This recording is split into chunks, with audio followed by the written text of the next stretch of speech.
Boa noite, amados irmãos, graça e paz a todos. Desde já eu quero agradecer a oportunidade que me é concedida de poder estar compartilhando a palavra de Deus com todos vocês.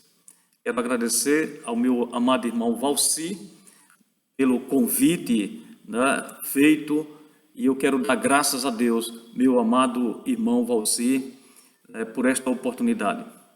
Eu quero compartilhar com vocês esta noite um texto bastante precioso da palavra de Deus que se encontra em Romanos, no seu capítulo 1, versículos 14 ao 17.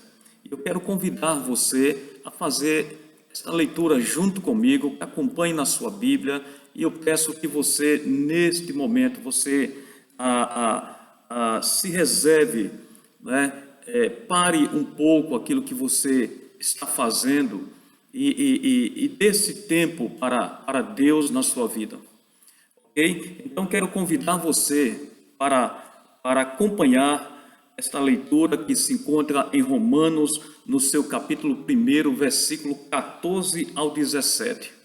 A Bíblia nos diz: eu sou devedor tanto a gregos como a bárbaros, tanto a sábios como a ignorantes. E assim, quanto está em mim, estou pronto para também vos anunciar o Evangelho, a vós que estáis em Roma. Porque não me envergonho do Evangelho de Cristo, pois é o poder de Deus para salvação de todo aquele que crê, primeiro do judeu e também do grego. Porque nele se descobre a justiça de Deus de fé em fé, como está escrito: mas o justo viverá pela fé. Amados, os estudiosos da Bíblia concordam que ela foi escrita pelo apóstolo Paulo aos Romanos para explicar como a salvação é oferecida por meio do Evangelho de Jesus Cristo. É a primeira e a mais longa das epístolas paulinas e é considerada a epístola com o mais importante legado teológico. E neste caso, Romanos, no seu capítulo 1, que nós acabamos de ler, versículos 16 e 17, esses dois versículos formam a transição da introdução para o tema da epístola. É o tema central da carta, e todo o restante da epístola é apenas um comentário, podemos dizer assim, em torno deles. O texto traz a gloriosa doutrina da justificação pela fé. Esta doutrina é a essência do Evangelho. Com ela, a igreja mantém-se em pé ou cai. Paulo trata aqui do Evangelho, e 3 pontos serão considerados, ou seja, destacados. São 3 pontos destacados aqui nesses textos que nós lemos. O primeiro, amados, é a necessidade de pregar o Evangelho. O segundo é o poder do Evangelho. E em terceiro, a eficácia do Evangelho. Eu quero tratar esses 3 pontos aqui junto com você. E o primeiro ponto é exatamente esse que a Bíblia nos apresenta: a necessidade de pregar o Evangelho. Paulo menciona 3, podemos dizer, 3 disposições, segundo o texto, inabaláveis de seu coração em relação ao Evangelho. Ele disse: eu sou devedor, no versículo 14. No versículo 15 ele diz: estou pronto. E no versículo 16: e eu não me envergonho. Amados, temos aqui 3 verdades importantes. A obrigação do Evangelho, quando Paulo afirma: sou devedor. A dedicação ao Evangelho, ou seja, estou pronto.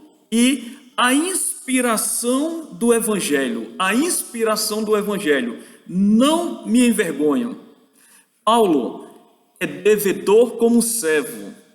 Está pronto como apóstolo. E não se envergonha como alguém que foi separado para o Evangelho de Deus. E diante, amado, destas verdades, examinaremos aqui esses pontos com um pouco mais de detalhes. E o primeiro ponto que eu quero assim estar compartilhando, ou procurando detalhar à luz das Escrituras, é que, em primeiro lugar, Paulo diz que ele era devedor. Ele diz: eu sou devedor. Em primeiro lugar, eu sou devedor do Evangelho. No versículo 14, eu sou devedor. Amados, eu lendo um livro de John Stott, diz que há 2 maneiras de alguém se endividar. A primeira é emprestando dinheiro de alguém. E a segunda é quando alguém nos dá dinheiro para uma terceira pessoa. É ao segundo caso que Paulo se refere aqui. Ou seja, Deus havia confiado o Evangelho a Paulo como um tesouro que ele deveria entregar em Roma e no mundo inteiro. E ele não podia reter esse tesouro, amados. Ele precisava entregá-lo com fidelidade. 2 Coríntios, no seu capítulo 5, versículo 18 ao 21, está escrito o seguinte. 2 Coríntios, capítulo 5, versículo 18 ao 21. Está escrito, olha só o que a Bíblia nos diz, com referência àquilo que Deus assim confiou. Tudo isto provém de Deus, que nos reconciliou consigo mesmo por Jesus Cristo e nos deu o ministério da reconciliação. Isto é, Deus estava em Cristo, reconciliando consigo o mundo, não lhe imputando os seus pecados, e pôs em nós a palavra da reconciliação. Ele diz no versículo 20: portanto, somos embaixadores de Cristo, como se Deus estivesse fazendo o seu apelo por nosso intermédio. Por amor a Cristo, lhe suplicamos, reconcilie-se com Deus. Deus tornou pecado por nós, aquele que não tinha pecado, para que nele nos tornássemos justiça de Deus. Deus nos confiou a sua palavra. Ele nos entregou um tesouro e precisamos anunciar. Sonegar o Evangelho é como um crime de apropriação indébita. O Evangelho não é para ser retido, mas para ser proclamado. Ninguém, amados, pode reivindicar o monopólio do Evangelho. A boa nova de Deus é para ser repartida. É nossa obrigação fazê-la conhecida de outros. Em qualquer lugar do mundo, deixar de pagar uma dívida é considerado algo vergonhoso. Proclamar, amados, este Evangelho em todo o mundo e a toda criatura não é uma questão, não é questão de sentimento ou preferência, mas é uma obrigação moral, é dever sagrado, e nós precisamos entender isso. Em segundo lugar, Paulo diz: estou pronto a pregar o evangelho. Paulo, amados, ele estava pronto a pregar o evangelho em Roma, a capital do Império Romano. A demora em ir a Roma não decorria de falta de desejo do apóstolo, não era isso, mas impedimentos circunstanciais. Não se tratava de oposição espiritual, mas, amados, de aproveitamento de portas abertas para o evangelho. Paulo sempre esteve pronto a pregar. Pregava em prisões e em liberdade, nas sinagogas, nas cortes, nos lares, nas praças. Pregava com pobreza ou com fartura. Paulo chegou a dizer, está registrado lá em 1 Coríntios capítulo 9, versículo 16, ele chegou a dizer: ai de mim, se não pregar o evangelho. Pregar o evangelho era a sua paixão e a razão da sua vida. Falando aos presbíteros de Éfeso, ele fez uma das a declaração mais importante, uma declaração, amados, que representava o que o evangelho significava na vida do apóstolo Paulo. Em Atos capítulo 20 e 24, ele disse: em nada considero a vida preciosa para mim mesmo, contanto que complete a minha carreira e o ministério que recebi do Senhor Jesus, para testemunhar o evangelho da graça de Deus. O evangelho era a razão de viver do apóstolo Paulo. Em terceiro lugar, amados, Paulo, ele diz: não me envergonho do evangelho, no versículo 16, não me envergonho do evangelho. A expressão, amados, não me envergonho do evangelho, quer dizer, o que quer dizer? Quer dizer que Paulo se gloria no evangelho e considera alta honra na sua vida proclamá-lo. Ao levar em conta todos os fatores que circundavam ali o apóstolo, poderíamos perguntar: por que Paulo seria tentado a envergonhar-se do evangelho ao planejar a sua viagem para Roma? Amados, nada poderia envergonhar o apóstolo Paulo. E nesse texto que nós lemos, do versículo 16 e 17, Paulo apresenta as razões pelos quais ele não se envergonhava do evangelho. Paulo, ele entendia a origem do evangelho no versículo 16. Ou seja, a origem do evangelho, a mensagem do evangelho não é uma palavra de César, mas do Filho de Deus. O evangelho não vem da terra, mas vem do céu, não procede de homens, mas de Deus. Não é fruto da imaginação humana, mas da revelação divina. Uma outra razão é que o apóstolo Paulo entendia a natureza do evangelho. O evangelho, amados, é a boa nova do amor de Deus ao homem. É a boa notícia do perdão de Deus ao pecador. No evangelho resplandecem, amados, tanto o amor quanto a justiça de Deus.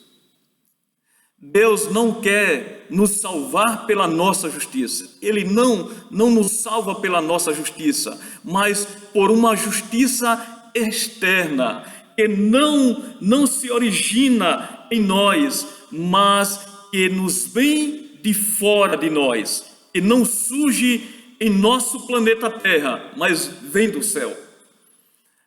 Amados, Paulo também entendia que o Evangelho era o poder de Deus. O Evangelho é o poder de Deus. O Evangelho é onipotente como Deus é onipotente. Não há coração duro que ele não possa alcançar. O apóstolo Paulo também entendia o propósito do Evangelho.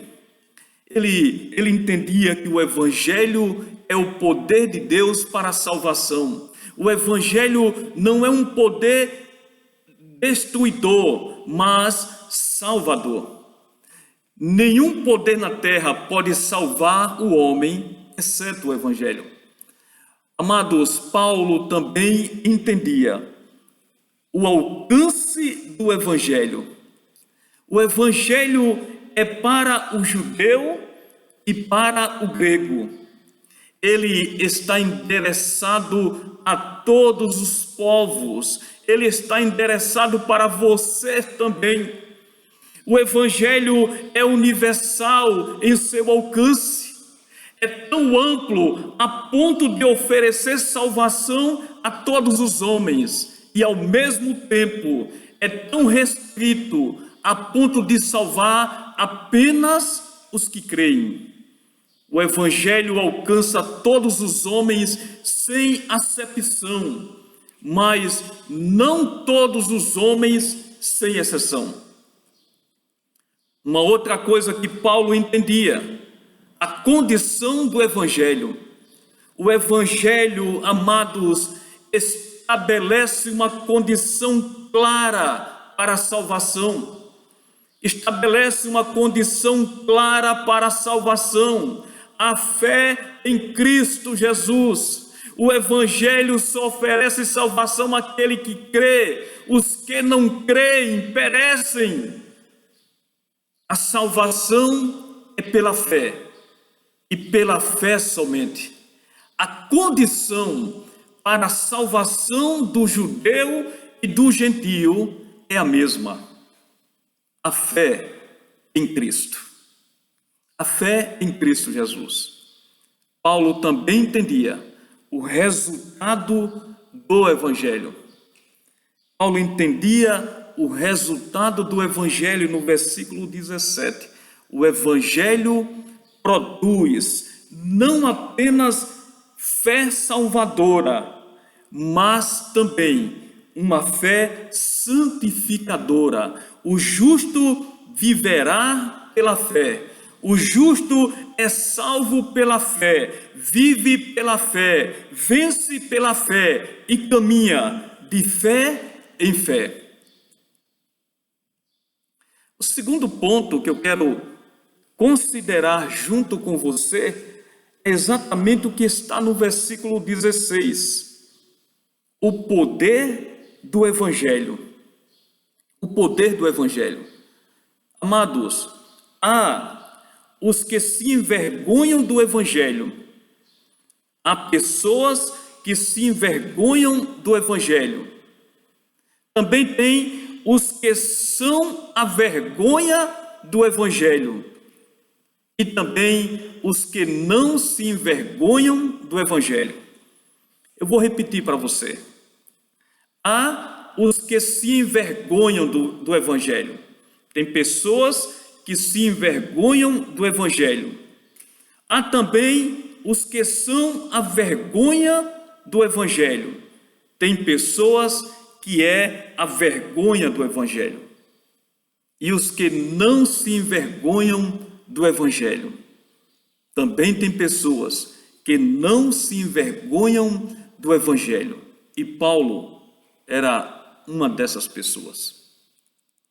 Amados, e para prosseguir nessa questão, nessa reflexão, precisamos definir melhor o que é o Evangelho. O que é o Evangelho antes mesmo de analisar o que é, veremos o que não é o Evangelho. O que não é o Evangelho? Em primeiro lugar, amados, o Evangelho que Paulo anuncia não é o Evangelho da prosperidade. O Evangelho que Paulo anuncia não é o Evangelho da prosperidade. Hoje, vemos florescer no mundo, amados, um outro Evangelho. Um outro Evangelho. E Paulo, eu quero convidar você para observarmos o que Paulo diz em Gálatas, no seu capítulo 1, versículos 6 e 7. Paulo faz referência a esse outro Evangelho. Ele diz: maravilho-me de quão tão depressa passeis daquele que vos chamou a graça de Cristo para outro evangelho, o qual não é outro, mas há alguns que nos inquietam e querem transtornar o evangelho de Cristo. Um falso evangelho, o evangelho da prosperidade e não o evangelho da cruz. Amados, esse evangelho da prosperidade promete conforto e não sacrifício. Promete sucesso e não renúncia. Promete riquezas na terra e não uma bem-aventurança no céu. Esse evangelho da prosperidade coloca o ser humano no centro, em vez de Deus. Nesse evangelho, é Deus quem está a serviço do homem, e não o homem a serviço de Deus. Nesse evangelho, é a vontade do homem que deve ser feita, que deve prevalecer no céu, e não a vontade de Deus que deve ser feita aqui na terra. Amados, o evangelho da prosperidade é um falso evangelho. Ele confunde prosperidade com salvação. Ele troca a cruz pelo dinheiro, a bem-aventurança eterna pela prosperidade, a salvação pelo sucesso. Esse falso evangelho substitui a promessa das mansões celestiais pelas mansões da terra. Infelizmente, o evangelho da prosperidade é popular, mas não é verdadeiro. Ele atrai multidões, mas não reconcilia o homem com Deus.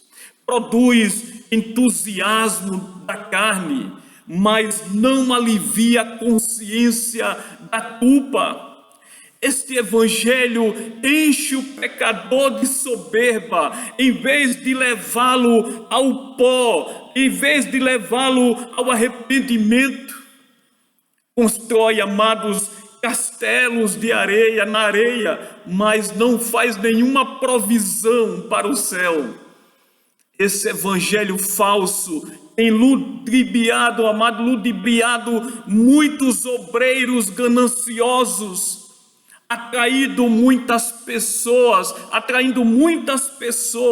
avarentas e afastado de Deus. Os incautos, em vez de conduzi-lo ao Salvador. Não era esse o evangelho que Paulo pregava. Não era o evangelho da prosperidade. E também, amados, o evangelho que Paulo anuncia não está centralizado em milagres e prodígios. Não é esse o evangelho. Há muitos falsos obreiros que pregam um evangelho apenas para aliviar a dor do corpo e não para sarar as enfermidades da alma. Pregam, amados, cura e não arrependimento, milagres e não a fé salvadora. Pregam sobre os supostos direitos que o homem tem e não sobre a necessidade desse homem se arrepender diante de Deus. Precisamos reafirmar com toda a convicção, sim, reconhecemos isso. Eu reconheço também que Deus, Ele realiza milagres, pois Ele é o mesmo, segundo Hebreus, Ele é o mesmo de ontem, de hoje e eternamente. Ele jamais abdicou o seu poder, não. Deus, Ele tem poder para realizar milagres. Porém, o Evangelho não é constituído apenas de milagres. O milagre pode abrir portas para o Evangelho, mas não é o Evangelho. Amados, preste atenção. As pessoas que mais viram milagres foram as gerações mais incrédulas. As 3 gerações que mais viram prodígios na história foram as pessoas que viveram nos dias de Moisés, de Elias e dos apóstolos. Essas 3 gerações se renderam à incredulidade. O milagre em si não é suficiente para converter o pecador. Amados, somente o Espírito Santo pode fazê-lo. Depois, amado, daquele podemos dizer estupendo milagre do Pentecostes, o povo ficou cheio de ceticismo, de preconceito e zombaria.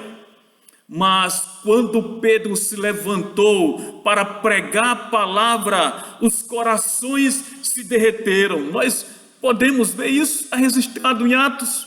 Jesus não veio ao mundo, amados, apenas com o propósito de aliviar a dor do corpo. Ele veio para salvar o homem do pecado e da ira vindoura. Sua missão principal foi morrer na cruz e ressuscitar dentre os mortos para nos salvar. Em terceiro lugar, o evangelho que Paulo anuncia não é o evangelho do descompromisso com o senhorio de Cristo. Não é este evangelho. Amados, há muitas pessoas que entram para a igreja, mas não nascem de novo. Elas fazem parte da igreja na terra, mas não da igreja no céu. Ela tem seu nome, tem pessoas que têm seu nome registrado no rol de membros da igreja, mas não no livro da vida. São filhos de crentes, mas não são filhos de Deus. São pessoas que aderiram à igreja, mas não se converteram a Cristo. Professam o nome de Cristo com seus lábios, mas, amados, mas negam com as suas obras, negam em seus corações. Chamam Jesus de Salvador, mas não o obedecem como Senhor. São pessoas que frequentam a igreja, mas não mudam de vida. Professam uma coisa, mas praticam outra. Ou seja, há um abismo entre o que dizem e o que fazem, entre sua teologia e a sua vida. Hoje temos visto, amado, muita adesão e pouca conversão, muito ajuntamento e pouco quebrantamento, muito barulho carnal e pouco choro pelo pecado, o choro do arrependimento. Os crentes entram para o evangelho, mas o evangelho não entra neles. Há crentes que não têm sede de Deus, nem se deleitam na palavra de Deus. Há crentes, amados, que não oram, nem se alegram em estar na casa de Deus, amam o mundo e as coisas que há no mundo, são amigos do mundo e com ele se conformam. Amados, é triste esse quadro. Há crentes que querem viver no mundo e na igreja ao mesmo tempo, querem servir a Deus e as riquezas. Aqueles que ainda têm apetite pelas iguarias do mundo, amados, essas pessoas nunca experimentaram o sabor, podemos dizer, o sabor do maná que desceu do céu, que desce do céu, do sabor do pão do céu. E pois Jesus, amado, disse: quem comer esse pão nunca mais terá fome. Aqueles que correm neste mundo, podemos dizer, para as fontes, baseado ali em João 4, correm para as fontes do mundo, jamais beberam da água da vida, pois Jesus disse: quem beber dessa água nunca mais terá sede. Amados, tudo isso que eu acabei de falar, não é o evangelho que Paulo pregava. E tendo visto, amado, que o evangelho não é, eu quero tratar agora o que é o verdadeiro evangelho, quais são as suas marcas, como podemos identificá-lo. Em primeiro, o apóstolo Paulo, no versículo 16, ele diz que o evangelho tem um poder irresistível. Um poder irresistível. Este evangelho é o da onipotência divina, operando para a salvação. O evangelho é o poder de Deus, é onipotente, ele pode todas as coisas. Amados, ninguém é capaz de resistir ao seu poder. Ele pode tudo quando ele quer. Assim, amados, o evangelho é irresistível. Ninguém se envergonha do que é poderoso, e Paulo não se envergonhava. Ninguém precisa ficar constrangido quando tem posse de algo que é onipotente, e Paulo não se sentia constrangido pelo evangelho, porque ele sabia do poder do evangelho. O evangelho, amados, que tem na sua palavra de origem dinamite, ou seja, o evangelho é a dinamite de Deus. Esse poder explode corações duros, corações de pedra, quebra barreiras e atravessa muralhas. O evangelho desconhece impossibilidades. O evangelho tem o poder de produzir vida. O evangelho salva. Ele é o poder de Deus para a salvação. O evangelho entra em todas as culturas e quebra o muro da separação entre os povos. Quando estava criando o universo, bastou Deus falar e tudo se fez para nos salvar. Contudo, uma palavra não foi suficiente. O próprio Deus, Filho, precisou esvaziar-se, humilhar-se, fazer-se carne e vir ao mundo para morrer em nosso lugar. A redenção, amados, é uma obra maior que a criação. O poder que operou na cruz é maior que o poder que trouxe o universo à existência. Em segundo lugar, o evangelho é o único poder capaz de salvar o pecador. O Evangelho é o único poder capaz de salvar o pecador. O Evangelho é o poder de Deus para a salvação. O poder de Deus só é operante para a salvação através do Evangelho. É o Evangelho que é o poder de Deus para a salvação. Não há salvação fora do Evangelho. Não há esperança para o pecador sem o Evangelho. O Evangelho é a mensagem do amor de Deus, da graça salvadora e do perdão infinito. O Evangelho é Deus amando o pecador, é o justo perdoando o culpado, é a porta do céu escancarando-se para o perdido. É a vida sendo oferecida aos mortos em seus delitos e pecado. O Evangelho, amados, é o poder onipotente de Deus para livrar o homem da ira vindoura e reintegrá-lo àquela glória da qual ele foi destituído por causa do pecado. O Evangelho livra o homem da condenação e dá-lhe salvação.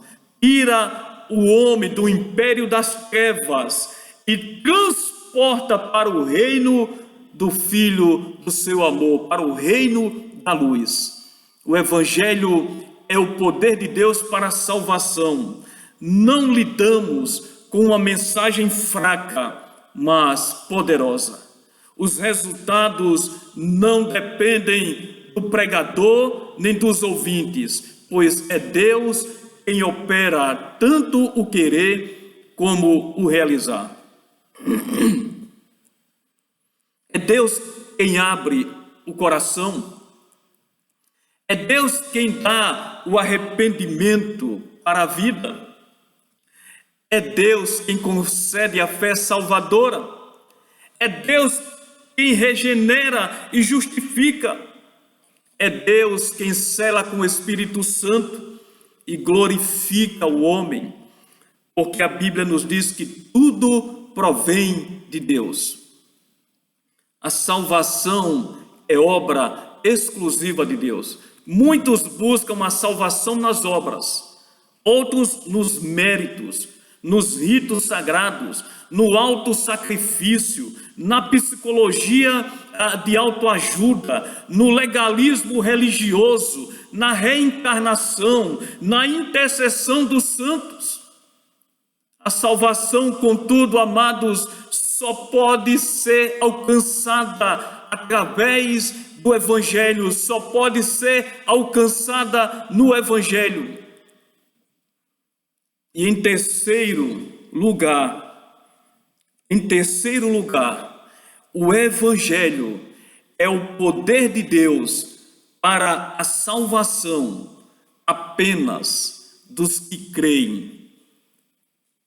O Evangelho é o poder de Deus para a salvação apenas dos que creem. Versículo 16.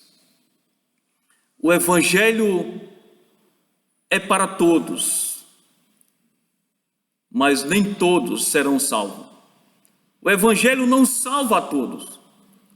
Não porque não haja nele poder intrínseco para salvar, mas porque aprove a Deus que experimentem esse poder salvador apenas os que creem.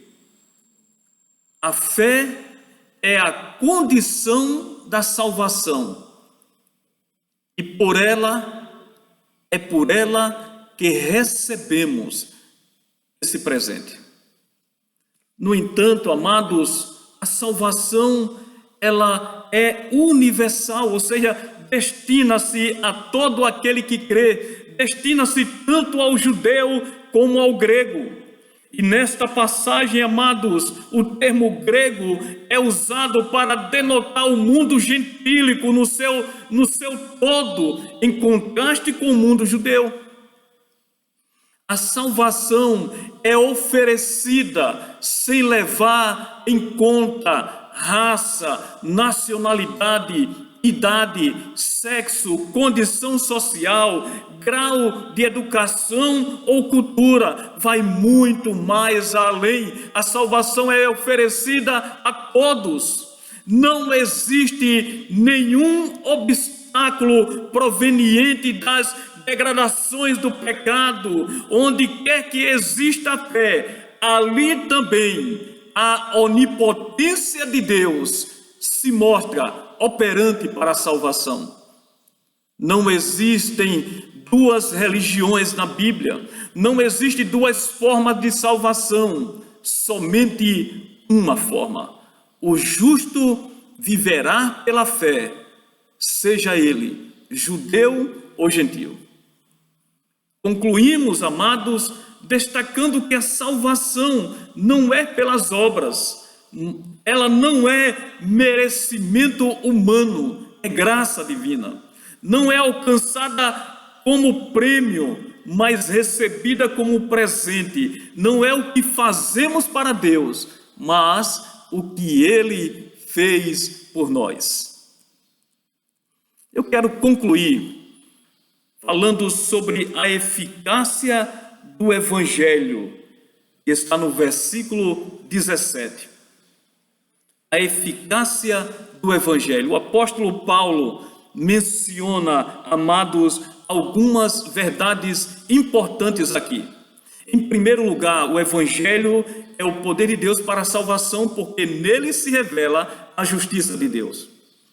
Paulo diz que a ira de Deus se revela contra toda impiedade e perversão dos homens.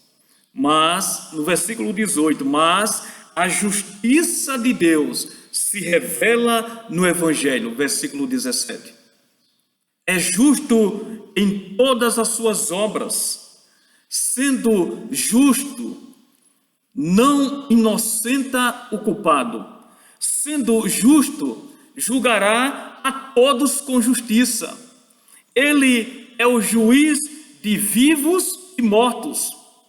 Teremos de comparecer um dia perante o seu tribunal.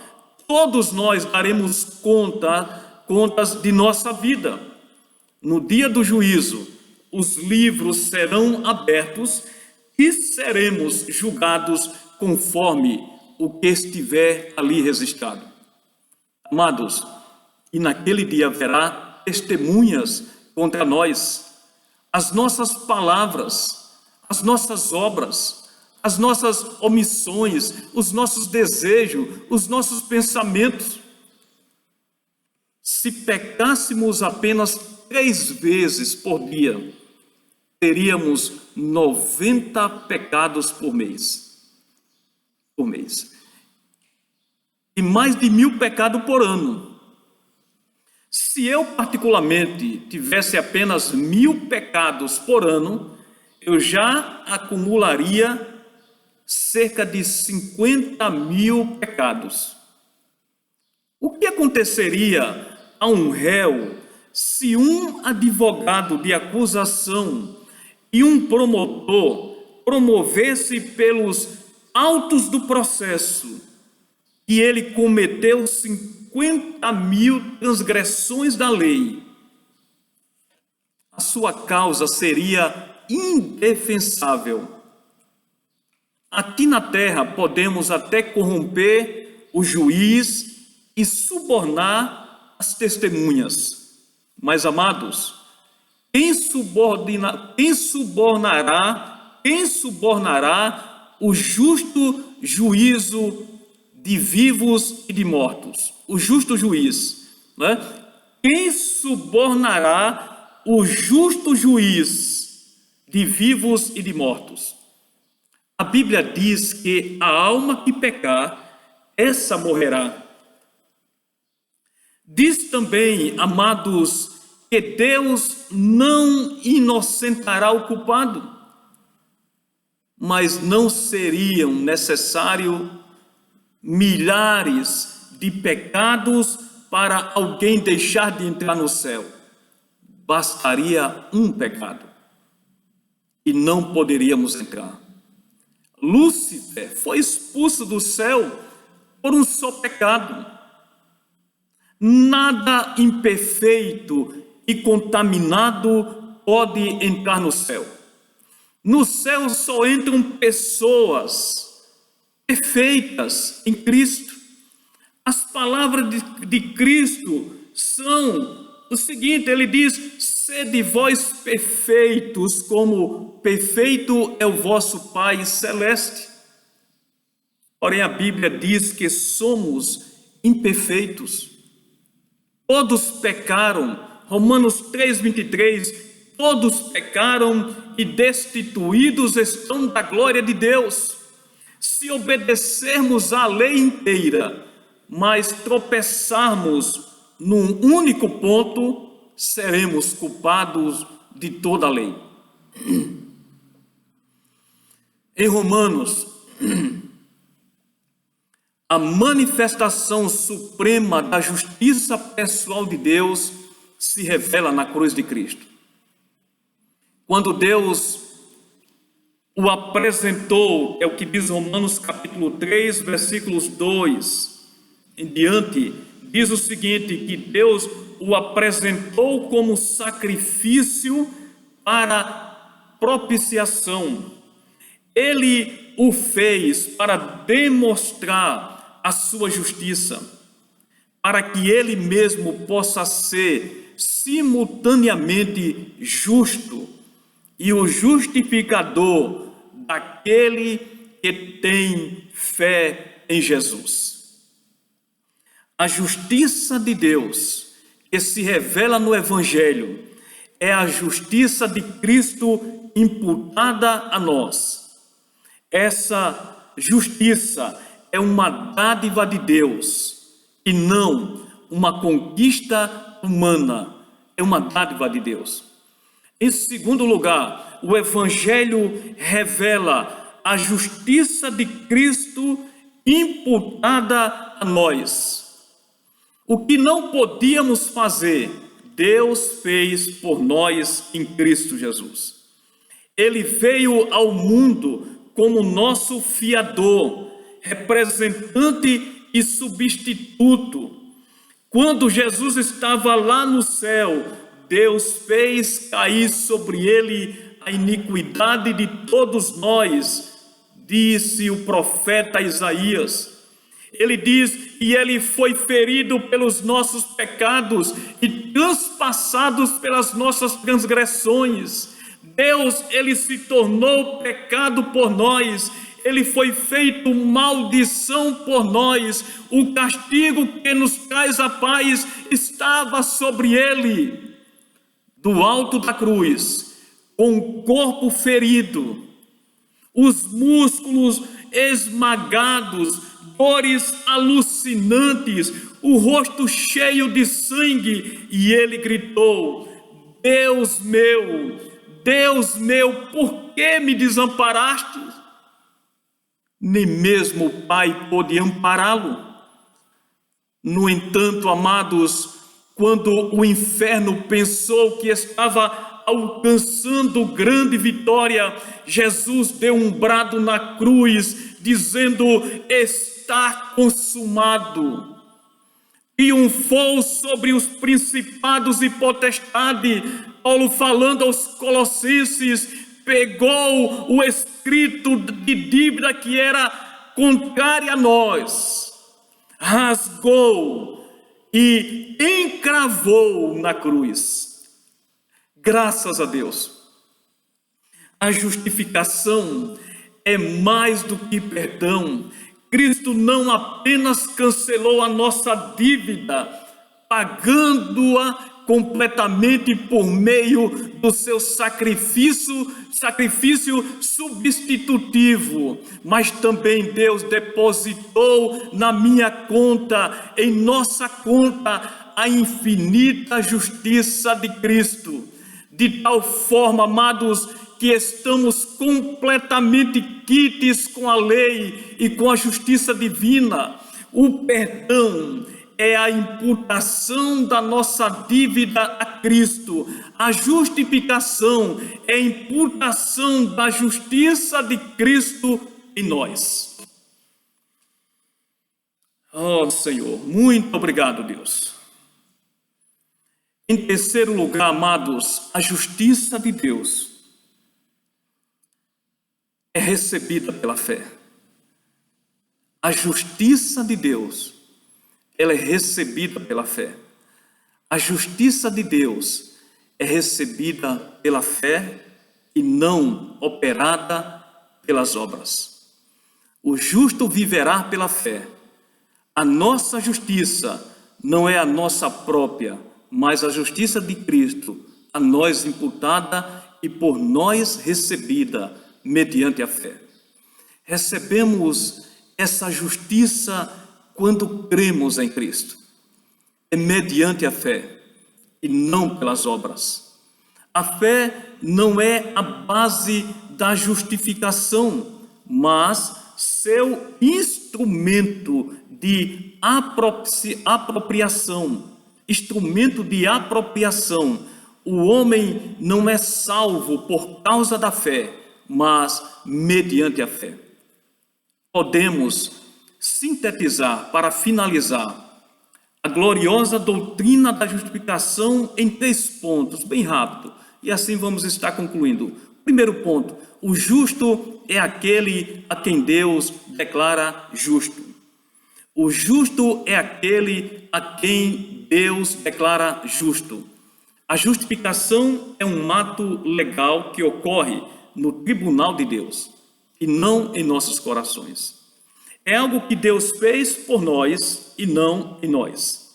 Na justificação somos declarados justos e não feitos justos. Embora não nos sintamos justos, nós o somos. Embora não possamos nos sentir perdoados, nós o somos. Justificados é como Deus nos vê, não como vemos a nós mesmos.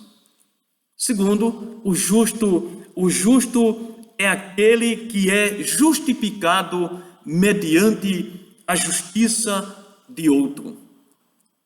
Nós somos declarados justos por causa da justiça de Deus. Deus não justifica os justos, mas pecadores.